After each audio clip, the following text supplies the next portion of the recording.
Hi guys, James at Rampant Lion Reviews again for you today with another beer review. For this one we are going to stick to Scotland and we're going to return to a brewery that's featured on the channel a couple of times before.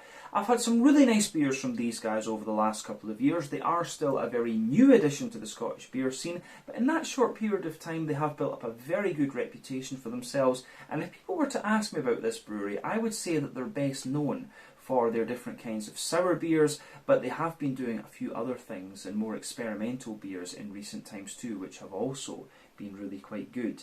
Now, the beer that we're going to have a look at today is a style that I haven't tried from this brewery before. It is a style that I very much enjoy though. It's got a little bit of a twist to it, which I think I'm also going to enjoy, and I've heard that this is just a very, very good beer actually. So, needless to say, I'm really curious to see what this beer is going to have in store for us. Hopefully it's another good beer, hopefully it makes for an interesting review, and as always I hope that you guys watching enjoy my take on this one as well. So yeah, for this review then, we are going to head to Dundee, which is a bit to the north of me here in Clackmannanshire, and we're going to have a look then at another beer from the wonderful Holy Goat Brewing. So this particular beer is called Foehammer. It comes in at 11% ABV, and they're describing this one as a Russian Imperial Stout, but from what I understand it has got a little bit of smoked malt added into it as well. So yeah, I'm not sure exactly when I got this can. I think I maybe bought this one about a year ago, the last time it was home in Scotland, and I just didn't have time to review it before I went back over to Sweden. But I've heard, as I say, that this is a very, very good beer. I love Russian Imperial Stouts, and if it's got a little bit of smoked character in it, it should be very nice. Now, Holy Goat haven't released too many beers within this particular style category. They are better known for the different kind of fruited sour beers and things like this, the kind of modern sour beers. So this one should be a little bit of a treat actually. So let's crack on with it and see what this beer is going to have in store for us. The Foehammer Russian Imperial Stout from Holy Goat Brewing in Dundee here in Scotland. So, as always with my reviews then, I'll tell you a little bit about the brewery before we taste the beer. If you want to get straight to the tasting, just fast forward. All the usual links can be found in the video description below. That's the brewery website, the link to my other reviews that I've done from Holy Goat Brewing before, and we will no doubt add more to that list at some point in the near future. But there's all the usual social media down there. If you want to see more reviews, do please consider subscribing to the channel. The support that you give is massively appreciated, and remember you can go into the channel homepage and search for beer using the geography tagging system. So just go in there, use the little search bar, put in your hometown, state, county, province, whatever you like. If I've reviewed beers from the era that you search for, they will pop up. Failing that though, you can check out the playlist of beers from different countries. You find this one in the Scottish playlist along with a number of other things, but you can of course check out the playlist of beers from other countries as well, because there's some really interesting stuff in there. But yeah, let's go on to my brewery notes then, and I'll tell you a wee bit about Holy Goat Brewing. So, Holy Goat Brewing, as I've mentioned to you already, are based in Dundee in Scotland, and the company was founded back in 2021 by Johnny Horn, who was also one of the co-founders of Vault City Brewing. So Johnny is originally from Wales, and he started experimenting with fermentation when he was about 15, but he later moved to Edinburgh to study a PhD in archaeology, but said he ended up reading more brewing textbooks rather than focusing on what he was actually meant to be doing. But he ran the University Brewing Society and worked at a brew store before he got a job brewing part-time at the Hanging Bat brew pub on Lothian Road in Edinburgh, and it was there that he began to experiment with different types of sour beers and wild ales, starting back in about 2012. But during his time at Hanging Bat, he met Stephen Smith-Hay, who was also really interested in setting up his own brewery, and they were soon joined by his partner Adele Wilkie. But initially they didn't think so much about making money, and they set up a glorified home brewing kit as their main brewery in Stephen and Adele's kitchen, and began brewing their weekly back in July of 2018. But over the next year, they began visiting a few different beer festivals and spreading the word about the Vault City beers, and they went down really, really well. So after this, they started brewing their beers up at 71 Brewing in Dundee to get a little bit of extra capacity, and they spent about 16 months there. And Vault City were in the process of setting up their own brewery in Portobello, but Johnny really enjoyed the time that they had in Dundee and decided that he wanted to do his own thing, and so he formed his own company called Holy Goat in 2021, and that is of course this brewery here. But Johnny says that the new business model allows them to go back to being very experimental but also main profitability, and over the last couple of years he's just been, you know, continually developing new recipes, trying to release new beers and brewing as much as he can from what I understand.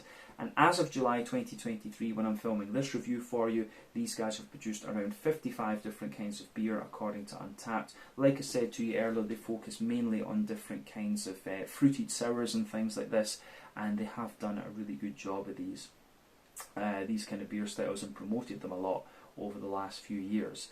But yeah, that is everything I can really tell you about Holy Goat Brewing for the moment. For them to brew an Imperial Stout like this is quite an unusual move. From what I understand, this particular beer was actually brewed at New Barnes Brewery down in Leith in Edinburgh, who do some really nice kind of lagers and paleos, the more sessionable type beers. Scotland's answer to Kernel Brewery in London, actually.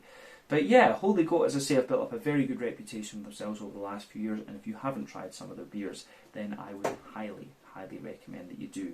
But that is everything I can really tell you about Holy Goat Brewing for the moment. If you want to learn more about these guys, you can check out the brewery website, you can follow them on Facebook and Instagram to keep up to date with all the latest goings on, and you can check out the Rate Beer, Untappd and Beer Advocate pages to learn a little bit more about all the different beers that these guys have done thus far.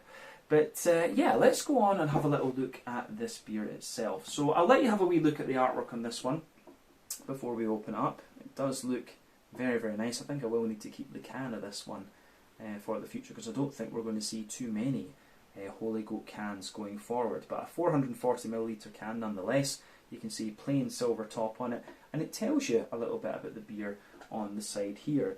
So it says this one, Foehammer, a brooding heavyweight of a beer inspired by an 18th century recipe for courage Russian Imperial Stout. This beer features large quantities of charred and roasted malts, balanced by layers of dark crystal malt and a touch of smoke, fermented with classic workhouse British ale yeast. Hail the goat.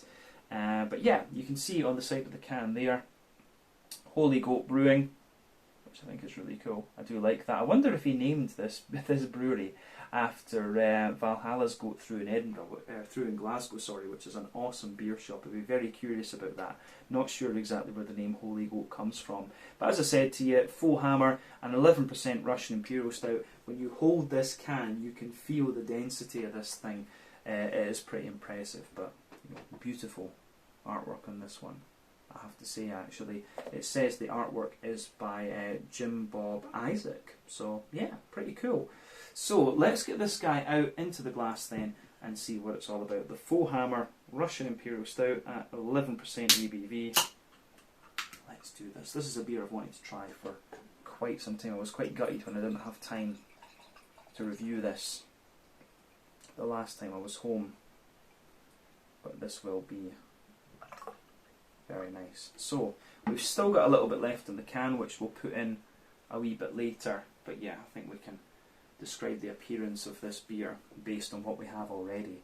So before the head disappears on this one too much, you can see that it poured with about a half finger of a frothy, quite dark tan, medium to dark tan head there. That's faded away to be a very thin foamy layer in the middle of the glass, but when it's an 11% Imperial Stout, you would kind of expect that, to be honest with you, because the you know, the ABV is going to make the head disappear on this one. But you've just got a nice ring around the edge of the glass and a few wispy things just on top of the surface of the beer.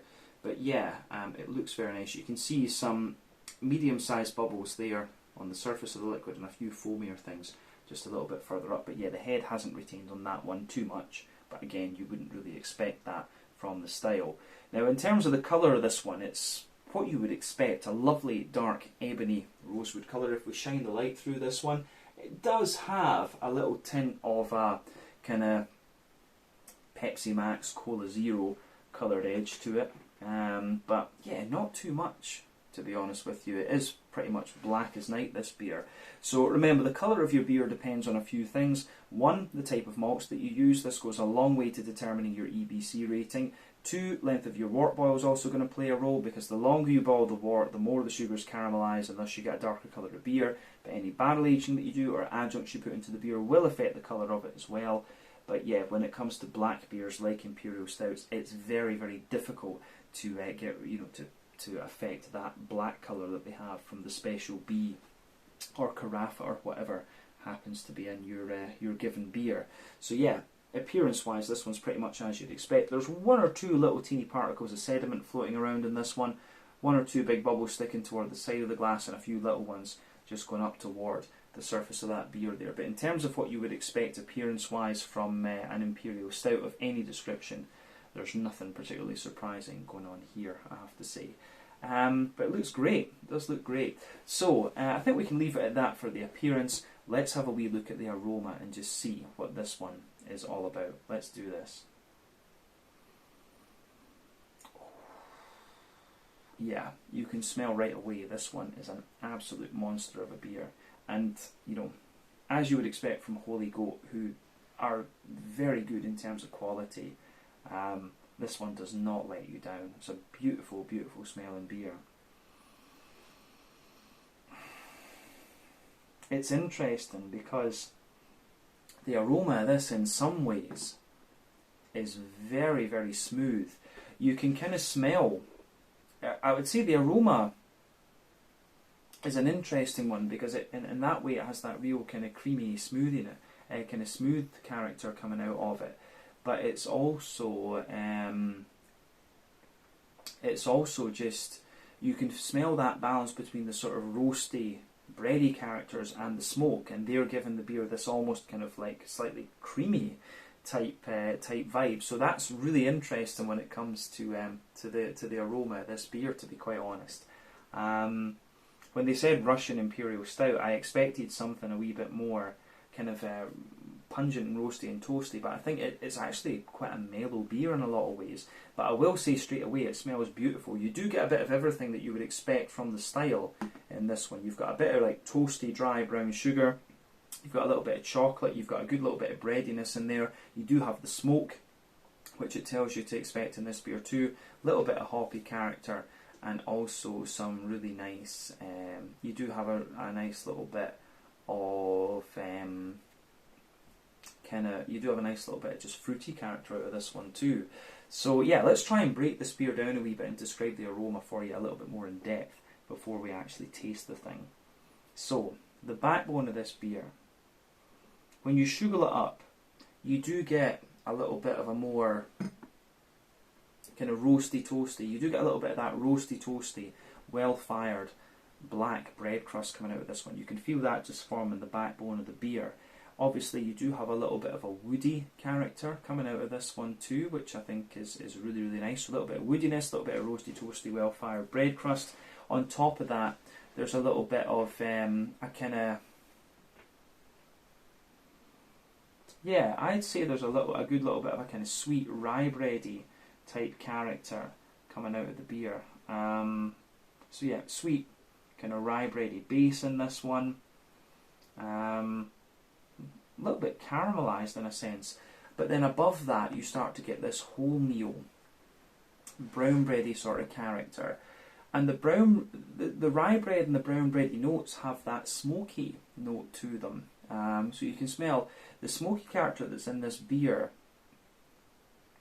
It smells a little bit, it kind of reminds me of like Lagavulin or Bowmore or something like this. The smoky character I'm pretty sure it's peated malt that's in this one, and it reminds me a little bit more of some of the grassier Islay whiskies, to be honest with you. It's got a little bit, it's like a little bit like Bowmore or Cal Islay type whiskey character that comes out of this one. It's got a little bit, the peated malt that's in here, the peaty character that comes out is a little bit, it's got a little bit of brown sugar to it, a little bit of grassiness, and then obviously you've got that little bit of smoky character, but the peaty, malty character in this one is very reminiscent of, yeah, Bowmore, Cal Islay, or a bit of Lagavulin or something like that, some of the more grassy or brown sugary peated whiskey characters. But that's really infused into the kind of rye bread and wholemeal brown bready characters that are coming out of this beer.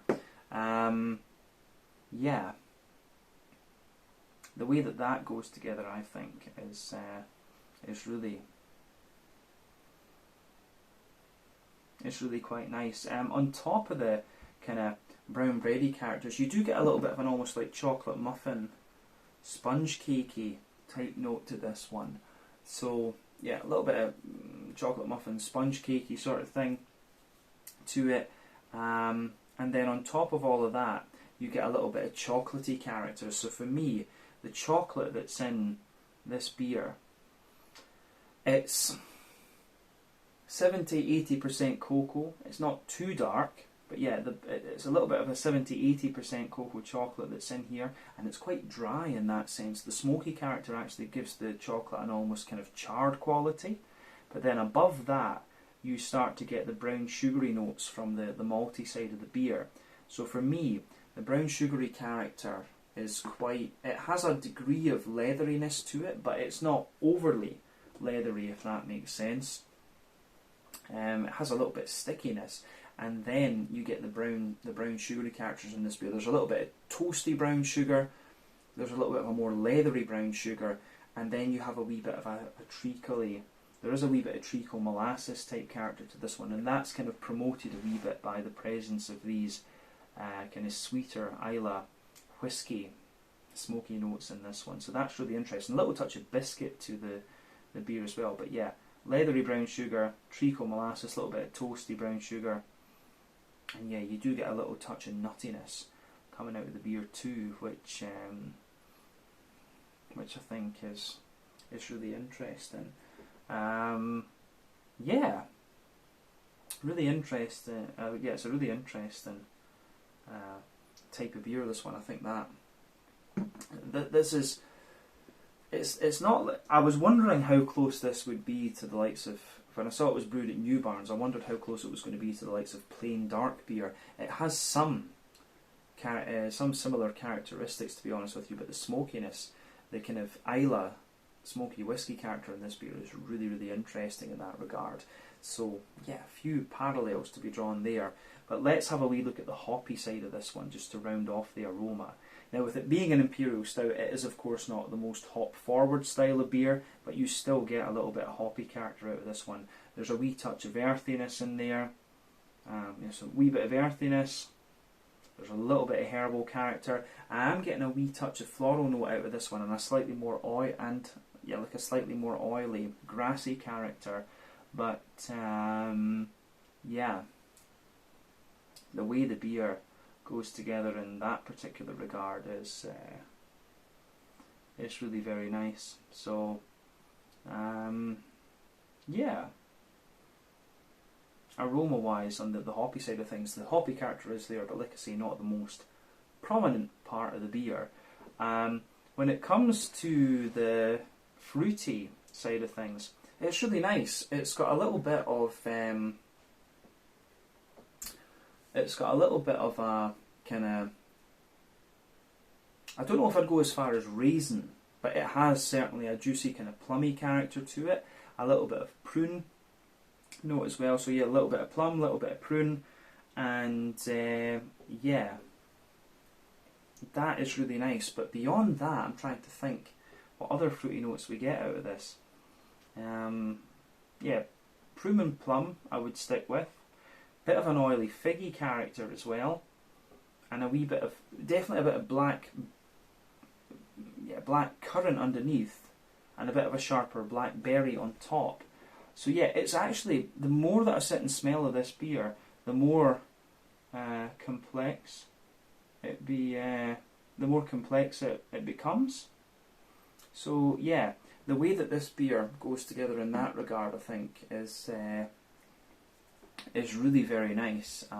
It's got a lot of aroma to it. It is very, very good. So yeah, as I always say, take a little bit of time to just enjoy the how do you say, the aroma of the beer before you get stuck into it. But I think it is about time that we have a taste of this one and see what it's all about. So yeah, let's fire this into the glass and see what it's going to have in store for us. So yeah, this one is the Foehammer, an 11% Russian Imperial Stout from the wonderful Holy Goat Brewing, based in Dundee in here in Scotland. So yeah, this should be pretty good. Let's get stuck in. Slàinte, skål, cheers.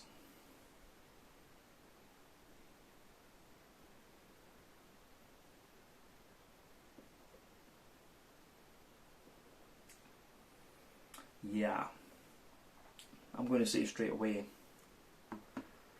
this thing is an absolute monster.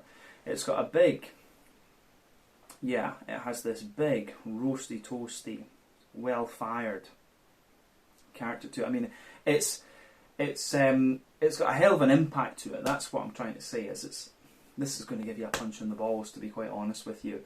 So we've got a lovely, big, roasty, toasty, well-fired, peaty sort of thing to it. Yeah, it's it starts off and it kind of mellows out. There's got to be like a bit of black malt, a bit of special bee or something else like that in here. This is a really big, bitter, roasty, toasty bugger of an Imperial Stout. I think this is really very, very nice. So it gets a big thumbs up from me. Yeah, I think this is great.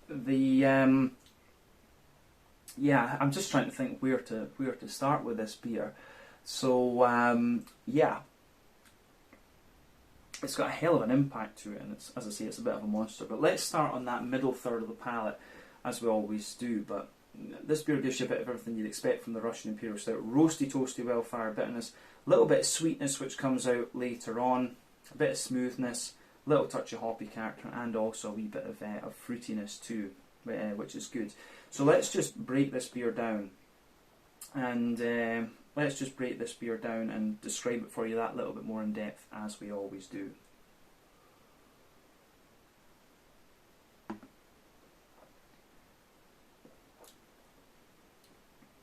Middle third of your palate, as I said a minute ago. The backbone of the beer is that roasty, toasty, well-fired backbone. The further forward that you go on that middle third of your palate, you get a little touch more woodiness out of this one. But as I say, this beer has got a hell of a bitterness to it.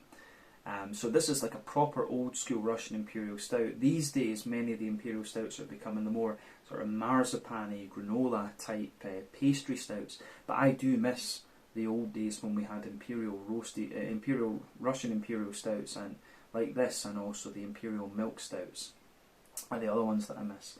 So yeah, this is very old school, which is nice. So if you like the plain dark beer from New Barns, where this beer was brewed, if you would like a slightly more harsh and kind of on steroids version of that, you'd probably enjoy this beer as well, actually. That's very fair to say. But yeah, the backbone of this beer, as I say, you've got that roasty, toasty, well-fired bread crust a little bit further forward on the base of that middle third of your palate. You've got a little bit of woodiness. Above that, you have a little bit more of a wholemeal. I don't know if I would say wholemeal first. You've got some brown bready character there. So above the roasty, toasty, well-fired bread crust, you do get a slight layer of an almost rye bready type character. And it's quite a dry rye bread at that, I would say. Then you get the wholemeal brown bready character above that. And within the brown bready characters, you get a wee bit of the almost kind of peated smoke malt. It's not quite as grassy and as sweet in the smoky character as the aroma would have you believe. It's actually quite dry in a sense, which I think is really interesting. So yeah, you've got that big kind of dry, smoky character within the bread in this beer. There's a little bit of nuttiness to it as well, and yeah, the nuttiness that comes out of this beer, I think, is really nice. And that nuttiness takes a wee bit of time in the aftertaste to just show its head.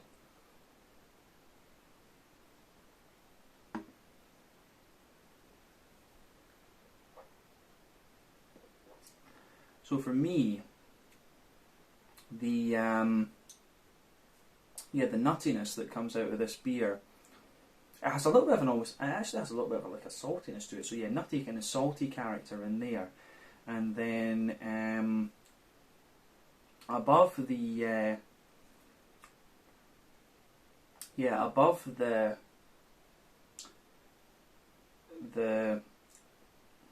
above that kind of bready layer, you can feel you have the kind of chocolatey notes out of this.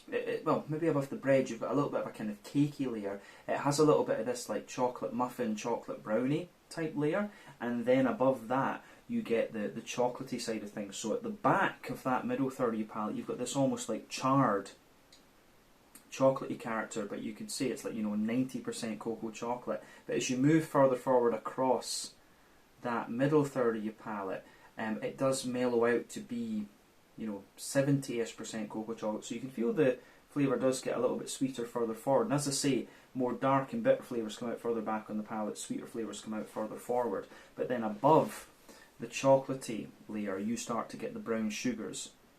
So you can feel there's a toasty, sort of well-fired brown sugary note there, a little bit of a slightly leathery character, but in the dead centre of your palate you've got this little circle where the alcohol is concentrated, and it is 11% ABV, so that's quite prominent in this beer.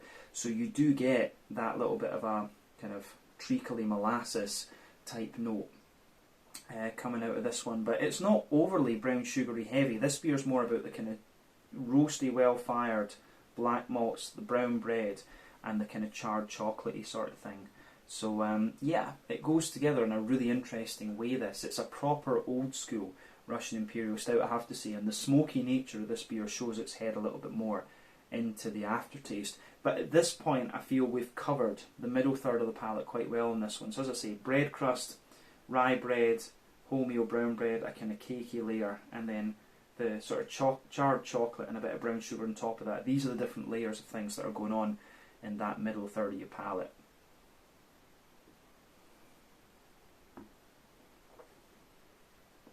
So for me, the back third of your palate is quite similar. As I often say, the back third of the palate does give you similar flavours, just at different intensities. But yeah, the border region between these beers, it just builds a good bridge. The flavours just come out at different intensities on the back third of the palate. So the border region between middle and back third of your palate, you do get a nice little bit of bready build up in there. There's a bit of the rye bread in the base, the wholemeal brown bread, then you start to get some of the cakey qualities in there. And it does have a little bit of an almost kind of phenolic quality to it, and by that I mean like, Christmas pudding. It has got a little bit of that sort of thing going on. But the base of that back third of your palate, you get the roasty, toasty, well-fired bread crust in there. On top of that, you get the you do get a little bit of a more rye bready character for sure, and you can feel that layer is a little bit taller and more airy. Then you get the wholemeal brown bready character, and you can get the smokiness in these ones too, and it feels a little bit more dry and kind of well-fired in a sense, almost like if you compare the likes of Ardbeg and Lafroy whiskey to some of the other ones that I mentioned earlier. Ardbeg and Lafroy for me are the more dry, smoky Islay whiskies compared to the Kilhamans and the Cal Islas and stuff like this. So yeah, the smokiness in the bread feels a little bit harsher in a sense, and then above that you've got a little bit more of the kind of cakey layer, that sort of chocolate muffin, chocolate sponge type flavour, and then you can feel that layer is taller again, it is quite tall and airy, and above that some of the charred chocolate just creeps over the top. So yeah, you can definitely feel that back third of your palate, the flavour is taller. Then as you come further forward into the middle third of your palate, it just kind of condenses down and squashes together that little bit more. But above everything else on that back third of the palate, you do have a little bit of yeastiness coming out of this beer. So let's look at the yeasty side of things.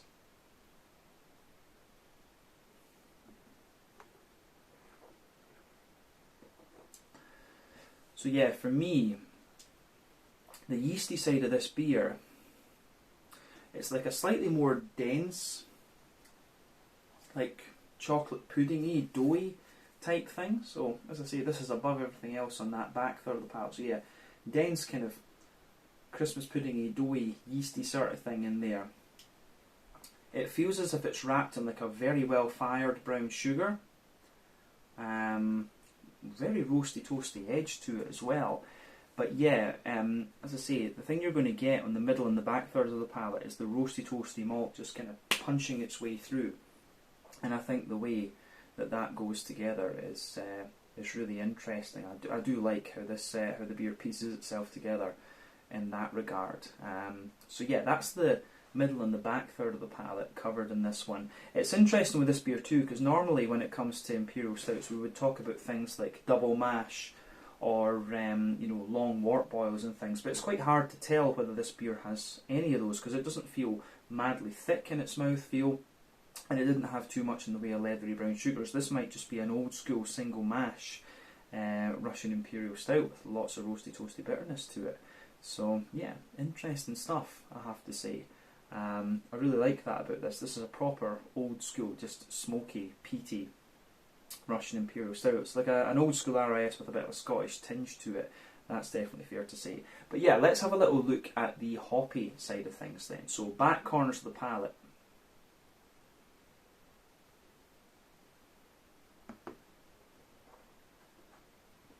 So yeah, back corners of the palate for me. It has got a good little bit of roasty, toasty earthiness to it, which is good.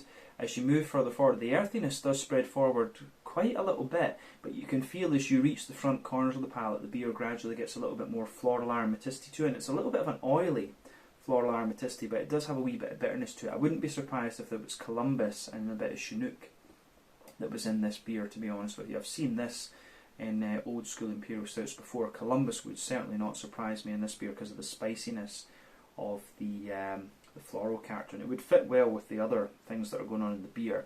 Round the front curve of the palate though, it's got a lovely little bit of a lighter grassy sort of thing going on, and it's a little bit of an oily grassy character that you get out of this one, which I think is great. So on the green component, I don't think there's too much else to say. Remember, RISs are not the most hop forward of beer styles. That's all you really need to say on that. But yeah, let's have a little look at the front third of your palate then, and the fruity side of this beer, just to round off describing the flavour profile. So the border region between front third and middle third of your palate, again you get a little bit of bready build up in there. You can feel a little bit of an almost rye bready character in the base, the wholemeal brown bready character on top, and a wee bit of the cakiness. And the base of that front third of your palate is roasty toasty well fired and a bit of rye bread, and then above that you get that nice oily bubble with the juicy fruity esters rolled away out of the beer, and the rye bready character underneath is that little bit sweeter, I would say. So let's focus on the fruity side of things then.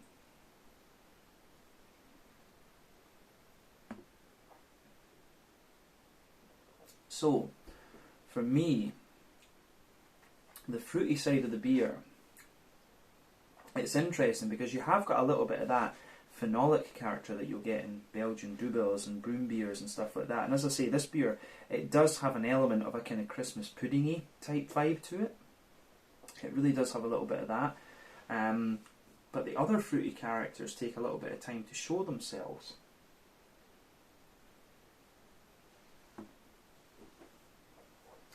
So yeah, when you take this beer in, you get a little bit of a kind of, I don't know if I'd go quite as far as raisins, because it's not madly sharp, but if you go to the back of that front third of your palate, there is a little bit of a raisiny vibe on top of that. Juicier plum underneath, the prunes, a little bit of a datey character, and as you move further forward on that middle third of your palate, you get a nice oily figgy character in there, and yeah, that's the kind of central point of that third of your palate. So yeah, raisin, plum, prune, and then oily fig in the base. And as you move into the front half of that front third of your palate, it's more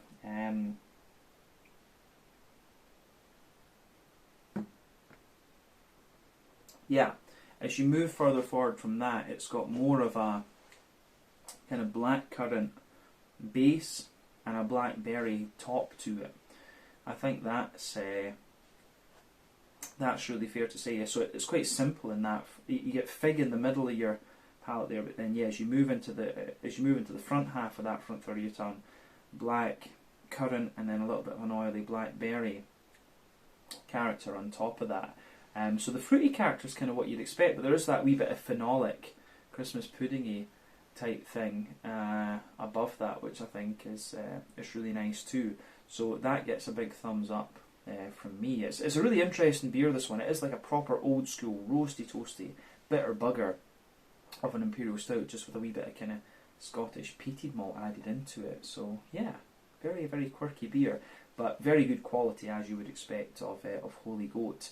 But I was expecting something a wee bit more kind of sweet than this. I wasn't expecting something quite so, you know, maybe it's my misconception, because they do quite clearly say Russian Imperial Stout. I was expecting something that was maybe a bit sweeter in terms of its smokiness and things, but that's kind of how it goes. But I do like it.